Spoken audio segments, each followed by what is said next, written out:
BYD célèbre sa millionième Dolphin Surf donc produite.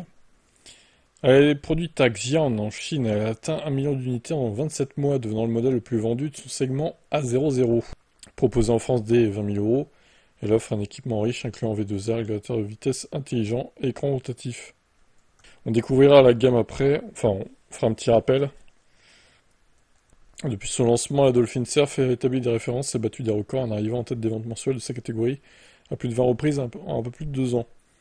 Lors de son récent lancement en Europe, nous avons affirmé qu'il s'agissait d'une star mondiale qui lève les freins à l'adoption de la mobilité durable. Nous sommes ravis de voir 1 million d'exemplaires circuler désormais dans le monde entier. Peu importe que vous connaissiez ce véhicule sous le nom de Seagull Dolphin Mini ou Dolphin Surf, sa recette du succès est simple. Un véhicule zéro émission accessible, pratique et polyvalent pour un usage quotidien, en ville comme au-delà. Donc pour rappel, la gamme chez nous, ça donne ça. 20 000 euros pour la version active. Alors la batterie est que de 30 kWh, hein, par contre, il faut quand même le préciser. Ce qui a une autonomie de 220 km seulement. C'est vraiment peu.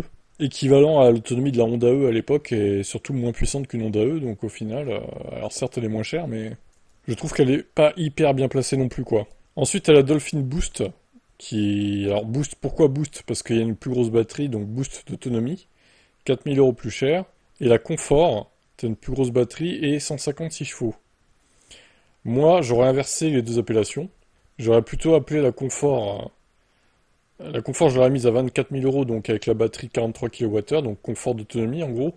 Et la Boost, bah, j'aurais plutôt mis ce nom pour la version 156 chevaux en fait, tout simplement. Ça m'aurait paru plus logique de faire ça, mais bon. Mon avis sur cette voiture, c'est que elle est pas mal, mais peut-être vendue un poil cher quand même. Alors certes, par rapport à la concurrence, elle est pas trop mal placée, mais par rapport à son prix en Chine, qui est 2 fois moins cher globalement, pour les différentes finitions, c'est vraiment abusé quoi en fait. Ils se font une marge royale. Pour moi, le juste prix, ça aurait été. Tu la mets là, alors tu baisses de 4 000 à chaque fois en fait. 15 990, 19 990 avec celle-là, et tu mets 21 990 avec la confort, donc ça aurait été juste parfait là en fait. Donc à 4 000 euros de trop, pour ma part, pour en faire une vraie tueuse de modèle, on va dire, européen, électrique. À voir si modifiant leur prix ou pas. Sinon, bon, en soi, elle est pas si mal, hein. Juste un poil cher. Pollution, même les voitures électriques doivent désormais réduire leur vitesse de 20 km/h sur ces routes. Je trouve dommage qu'on n'exempte pas les voitures électriques. En vrai, ça donnerait l'occasion aux gens de se dire ah, on n'est pas obligé de réduire sa vitesse, c'est pas mal. On va peut-être en acheter une du coup. La préfecture de police de Paris vient d'annoncer la mise en place de la circulation différenciée dans la capitale et sa petite couronne, cette dernière étant la zone présente à l'intérieur du périmètre A86. Ça signifie qu'aujourd'hui, le 1er juillet, seules les voitures arborant une vignette critère 0, 1 ou 2 sont autorisées à rouler. Le but est simple, limiter au maximum le pic de pollution dans la capitale, un pic qui est amplifié par l'épisode caniculaire. En début de semaine, cette interdiction de circuler est effective entre 5h30 du mat et minuit. Des véhicules considérés comme véhicules d'intérêt général ont des dérogations, cependant les véhicules en transit pesant plus de 3,5 tonnes, eh bien, ils devront du coup contourner la rocade francilienne. La dernière fois que ça a été mis en place, c'était le 28 novembre. En complément de la mise en place de ce dispositif de circulation différenciée, la VMAX sera baissée de 20 km/h donc. Ça ne veut pas dire qu'il faudra rouler à 10 km/h dans la capitale, puisque la règle dans Paris c'est 30. Donc à 10 km/h, c'est impossible de rouler à 10 km/h en thermique. C'est juste non, tu peux pas en fait. Tous les véhicules sont concernés par cette décision, c'est-à-dire même les voitures électriques. Le principal but de cet abaissement de la limite de vitesse est de fluidifier le trafic. Donc 110 sur les portions d'autoroute au lieu de 130, 90 sur les voies rapides au lieu de 110 et 70 au lieu de 90. Le périph' parisien, ça reste à 50 km/h. Voilà, alors, est-ce qu'il faut, selon vous, exclure les voitures électriques de cette règle? Ou alors est-ce que ça serait trop compliqué à gérer, du coup, donc ils se font pas chier et ils les incluent dedans aussi? À mon avis, c'est plutôt ça, hein. Ils se disent, ah, vas-y, flemme, hein. Trop compliqué de faire la différence entre les deux, on va laisser tomber. À mon avis, c'est un truc comme ça. Alors, du coup, l'Indonésie a inauguré une méga mine de nickel le 29 juin 2025. Donc, article d'AutoPlus que j'ai résumé sur ChatGPT parce que je l'ai trouvé trop long. L'Indonésie a ouvert un vaste complexe industriel dédié à l'extraction de nickel sur l'île d'Halmahera, Ce minerai est essentiel pour les batteries lithium-ion. Il améliore densité énergétique et autonomie, tout en restant moins coûteux. Avec 55 millions de tonnes de réserves, l'Indonésie domine le marché, ayant extrait 2,2 millions de tonnes en 2024 contre 330 000 pour les Philippines. La production a accru de 8% entre 2023 et 2024, confirmant une politique d'expansion agressive. ONG et population locale s'élèvent contre le manque de garanties écologiques. Les rejets polluants polluent sol et eau, gâchant les moyens de subsistance des pêcheurs. Les batteries à forte teneur en nickel offrent des performances intéressantes, compacité, faible coût et grande autonomie. Toutefois, leurs coûts environnementaux posent un sérieux problème. Donc déforestation, pollution, menaces communautaires.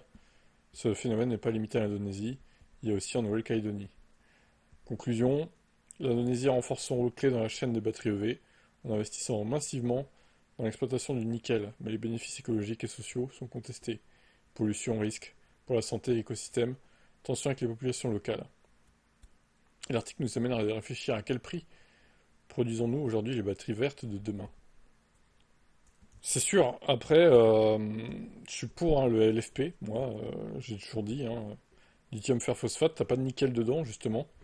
Donc, certes, elles sont un peu moins efficientes, mais elles sont aussi moins chères, du coup, ces batteries LFP. Donc, je suis pour.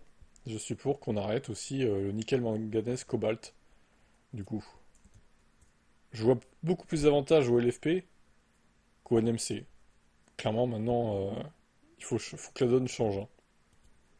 À voir si ça sera le cas ou pas. Votre avis là-dessus?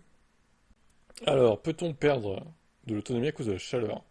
Oui, la chaleur peut impacter significativement l'autonomie des voitures électriques. Une étude américaine basée sur 7500 véhicules montre à 27 degrés, moins 2,8% d'autonomie, à 38 degrés, jusqu'à moins 31%. Donc, effectivement, la température la meilleure, ce serait 25 degrés, grosso modo. Entre 20 et 25, quoi. La performance réduite des batteries haute température, résistance interne accrue. Donc ça, c'est les causes, du coup. La consommation d'énergie liée à la climatisation en 3 et 5 kWh pour refroidir, puis 1 kWh pour maintenir la température. En plein soleil, les bornes peuvent réduire leur puissance pour se protéger des surchauffes. Ça dépend surtout du véhicule qui sollicite la borne, parfois plus que la borne elle-même. Les astuces pour éviter ça, ou pour limiter, on va dire, préconditionner le véhicule branché, activer la climatisation avant de partir, pour qu'elle utilise l'électricité du réseau et non de la batterie, stationner à l'ombre et utiliser des pare-soleil, voire aérer plusieurs minutes avant de conduire. Limiter la différence des températures intérieures-extérieures à environ 5 degrés. Ça évite une surconsommation inutile. Adopter une conduite douce, éviter les accélérations brusques, aide également à préserver l'autonomie. En résumé, les fortes chaleurs peuvent diminuer l'autonomie de 5 à 31%, selon l'intensité. Bon alors, 31%, ça me paraît beaucoup quand même. Je pense que ça dépend vraiment du VE utilisé et de la technologie utilisée dans la batterie, quoi. La clim est un consommateur d'énergie non négligeable. Quelques bonnes pratiques permettent de réduire cet impact. Ce phénomène est moins grave qu'en hiver, mais peut devenir très visible lors des périodes de canicule entre 35 et 38 degrés, voire plus. Pour de longs trajets, intégrer une marge d'autonomie ou des arrêts planifiés est une bonne idée. Ouais, et puis surtout, à l'époque, avec la Leaf 2, par exemple, il y avait les Rapid Gate. Donc quand il faisait très chaud, ou alors quand il y avait plusieurs recharges consécutives, la voiture se mettait en sécurité et tu prenais quoi, 10-20 kW en puissance de charge, en charge rapide CHAdeMO du coup. C'était ridicule, c'était complètement nul. Donc, heureusement, c'est plus trop le cas maintenant avec les VE récents. Il n'y a plus ce genre de problème. En général, il y a du refroidissement actif, liquide, mais bon. À l'époque, il y a eu ça aussi, comme problème. Voilà. Est-ce que vous avez constaté des pertes d'autonomie suite aux températures élevées qu'on a eues récemment?